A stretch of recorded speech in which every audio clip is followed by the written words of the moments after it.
ഇത് നമ്മൾ നല്ലൊരു അടിപൊളി ഗരം മസാല ആയിട്ടോ ബിരിയാണി മസാല ആയിട്ടൊക്കെ ഉപയോഗിക്കാൻ പറ്റുന്ന നല്ലൊരു അടിപൊളി മസാലയാണ് ഉണ്ടാക്കുന്നത്. അതിൽ ആ 2 സൈസിലും ഞാൻ കാണിക്കുന്നുണ്ട്. നിങ്ങൾ വീഡിയോ ഒന്ന് മുഴുവനായിട്ട് സ്കിപ്പ് ചെയ്യാതെ ഒന്ന് കാണുക. എന്നിട്ട് വീഡിയോയെക്കുറിച്ച് എന്ത് അഭിപ്രായം ഉണ്ടെങ്കിലും താഴെ കമൻറ്റ് ബോക്സിൽ അറിയിപ്പിക്കുക. നിങ്ങൾക്ക് എന്തെങ്കിലും സംശയം ഉണ്ടെങ്കിൽ താഴെ കമൻറ്റ് ബോക്സിൽ ചോദിച്ചിട്ടുണ്ടെങ്കിൽ മറുപടി കിട്ടുന്നതായിരിക്കും. അപ്പോൾ ഞാൻ പൊടിച്ച് വെച്ച മസാലകളൊക്കെ തീർന്നിട്ടുണ്ട്. അപ്പോൾ ഞാൻ ആദ്യം പൊടിക്കുകയാണ്. അപ്പോൾ ഞാനെന്നാൽ ഒരു വീഡിയോ എടുക്കാമെന്ന് വിചാരിച്ചു. അതിന് ഞാൻ വാങ്ങിയ സ്പൈസസ് ഒക്കെ നല്ലപോലെ കഴുകിയിട്ട് ഉണങ്ങാൻ വേണ്ടി മാറ്റി വെച്ചിട്ടുണ്ട്. പിന്നെ ഞാൻ എടുക്കുന്ന അളവ് നമ്മുടെ വീട്ടിലൊക്കെ എല്ലാവരുടെ വീട്ടിലുള്ള പോലത്തെ സ്പൂണാണ്, ടേബിൾ സ്പൂണാണ് എടുക്കുന്നത്. അതിലേക്ക് ഞാൻ 4 ടേബിൾ സ്പൂൺ വലിയ ജീരകം എടുക്കുന്നുണ്ട്. ഇത് കറക്റ്റ് ഇതേ അളവിൽ നിങ്ങൾ എടുത്ത് പൊടിച്ചിട്ടുണ്ടെങ്കിൽ നല്ലൊരു ഗരം മസാല നിങ്ങൾക്ക് ഉണ്ടാക്കിയെടുക്കാം. 4 ടേബിൾ സ്പൂൺ വലിയ ജീരകം എടുത്തിട്ടുണ്ട്. പിന്നെ അതിലേക്ക് ഞാൻ എടുക്കുന്നത് നമ്മൾ പച്ച ഏലക്കായില്ലേ, അത് 3 ടേബിൾ സ്പൂൺ എടുക്കുന്നുണ്ട്. ഇതിൻ്റെ ഒന്നിൻ്റെ അളവ് കൂടി പോകരുത്, ഒക്കെ കറക്റ്റ് അളവിൽ തന്നെ എടുക്കുക. 3 ടേബിൾ സ്പൂൺ എടുത്തിട്ടുണ്ട്.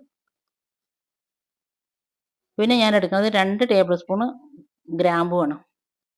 ഗ്രാമ്പു ഒരിക്കലും കൂടിപ്പോകരുത്. ഗ്രാമ്പു കൂടിപ്പോയി പറഞ്ഞാൽ നമ്മുടെ കറികളുടെ ടേസ്റ്റേ മാറിപ്പോകും. പിന്നെ അതിലേക്ക് ഞാൻ 4 ടേബിൾ സ്പൂൺ നമ്മുടെ പട്ട ചെറുതാക്കി മുറിച്ചിട്ടാണ് ഇട്ടിരിക്കുന്നത്. അത് സ്പൂണിൽ അളന്നെടുക്കേണ്ട കൊണ്ട് ഞാൻ കൈയായിട്ട് എടുക്കും കേട്ടോ. അതിൽ 4 ടേബിൾ സ്പൂൺ ഉണ്ട്. പിന്നെ ഞാൻ എടുത്തിരിക്കുന്നത് ഇതാ ഈ ഒരു തുണ്ട് ജാതിക്കയാണ്. പിന്നെ 2 ടേബിൾ സ്പൂൺ കുരുമുളക് എടുത്തിട്ടുണ്ട്. നമുക്ക് ഈ കുരുമുളകും വലിയ ജീരകവും പട്ടയും ഗ്രാമ്പും ഏലക്ക ഇത് മാത്രം മതി കേട്ടോ, ഗരം മസാല ആയിട്ട് പൊടിക്കാൻ വേണ്ടിയിട്ട്, ഇറച്ചിക്കൊക്കെ ഉപയോഗിക്കാൻ വേണ്ടിയിട്ട്. ഇനി ഞാൻ ഇടുന്നതൊക്കെ ഓപ്ഷണലാണ്. മുളക് വേണമെങ്കിൽ ഇട്ടാൽ മതി, നിർബന്ധമൊന്നുമില്ല.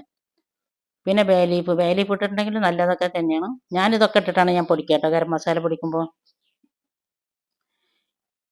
ഇത് ഇത്രയും ഇട്ടിട്ട് പൊടിച്ചാൽ നല്ലൊരു അടിപൊളി ഗരം മസാല ആക്കിയിട്ട് നമുക്ക് എടുക്കാം. ഇനി ഞാൻ ഇതിലേക്ക് എടുക്കുന്നത് നമുക്ക് ബിരിയാണിക്കും കൂടി വേണ്ടിയിട്ട് ഉപയോഗിക്കാൻ വേണ്ടിയിട്ടാണ് ഇത് എടുക്കുന്നത്. അതിലേക്ക് ഞാൻ 3 ജാതിപത്രി എടുത്തിട്ടുണ്ട്. പിന്നെ ബാക്കിയുള്ളത് ഞാൻ വറക്കണതിനനുസരിച്ചിട്ട് ഓരോന്ന് ഇടുമ്പോൾ ഞാൻ കാണിച്ചു തരാം കേട്ടോ.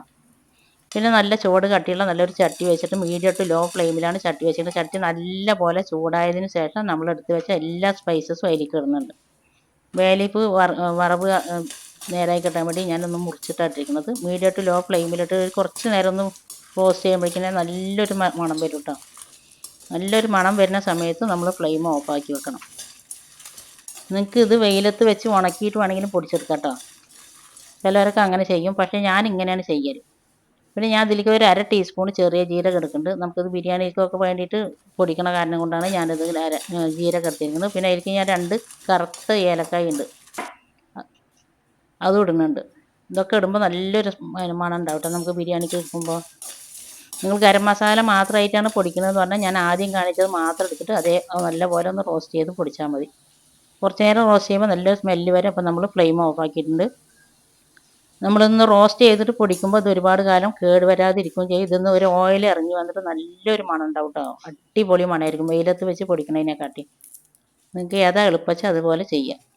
പിന്നെ നമ്മൾ നല്ല റോസ്റ്റ് ആയോ എന്ന് അറിയാൻ വേണ്ടി നമ്മൾ ഇട്ട സാധനങ്ങളൊന്ന് പൊടിച്ച് നോക്കിയാൽ മതി. ഇനി ചട്ടിയിൽ തന്നെ വെച്ചാൽ അത് വറവ് അധികമാവും, കരിഞ്ഞു പോകും ജീരകങ്ങളൊക്കെ. അപ്പോൾ ഞാനിത് വേറൊരു പാത്രത്തിലേക്ക് മാറ്റിയിട്ട് ഇനി ചൂടാറിയതിന് ശേഷം നമ്മൾ മിക്സിയിലിട്ട് നല്ലപോലെ പൊടിച്ചെടുക്കുക. നല്ലപോലെ ഫൈനായിട്ട് പൊടിച്ചെടുത്തിട്ട് ഇത് നല്ലൊരു എയർ ടൈറ്റ് ആയിട്ടുള്ള ഒരു കുപ്പിയിലിട്ടിട്ട് നല്ലപോലെ കഴുകി ഉണക്കി ഒരു കുപ്പിയിലിട്ട് മൂടി വെച്ചാൽ എത്ര കാലം വേണമെങ്കിലും ഇത് നമുക്ക് ഉപയോഗിക്കാം കേട്ടോ. മണം ഗുണമൊന്നും പോകാണ്ട് തന്നെ ഉപയോഗിക്കാം. നമുക്ക് ആവശ്യത്തിന് വേറെ ചെറിയൊരു കുപ്പിയിലാക്കി വെക്കാം. ബാക്കിയുള്ളത് പിന്നെ ഒരു കുപ്പിയിലാക്കിയിട്ട് ഫ്രിഡ്ജിൽ വെച്ചാലും മതി. ഇത്ര നേരം വീഡിയോ കണ്ടതിനെ സപ്പോർട്ട് ചെയ്തതിൻ്റെ എല്ലാ കൂട്ടുകാരനെ കൊണ്ടും ഒരുപാട് നന്ദിയുണ്ട്. ഇൻഷാ അള്ളാ ഇനി അടുത്ത നല്ലൊരു വീഡിയോ ആയിട്ട് വരുന്നവരെ അസ്സലാമു അലൈക്കും ബൈ. ഞാനിതിൻ്റെ മുമ്പ് നല്ലൊരു അടിപൊളി ബിരിയാണീൻ്റെ റെസിപ്പി ഇട്ടിട്ടുണ്ടായിരുന്നു. ഒരുപാട് ബിരിയാണിൻ്റെ റെസിപ്പി ഇട്ടിട്ടുണ്ട്. ഞാനതിൻ്റെ ഒക്കെ ലിങ്ക് പ്ലേലിസ്റ്റ് ഞാൻ ഡിസ്ക്രിപ്ഷൻ ബോക്സിൽ കൊടുക്കുക. കാണാൻ താല്പര്യമുള്ളവരൊന്ന് കണ്ടു നോക്കി സപ്പോർട്ട് ചെയ്യുക. Okay, thank you, by.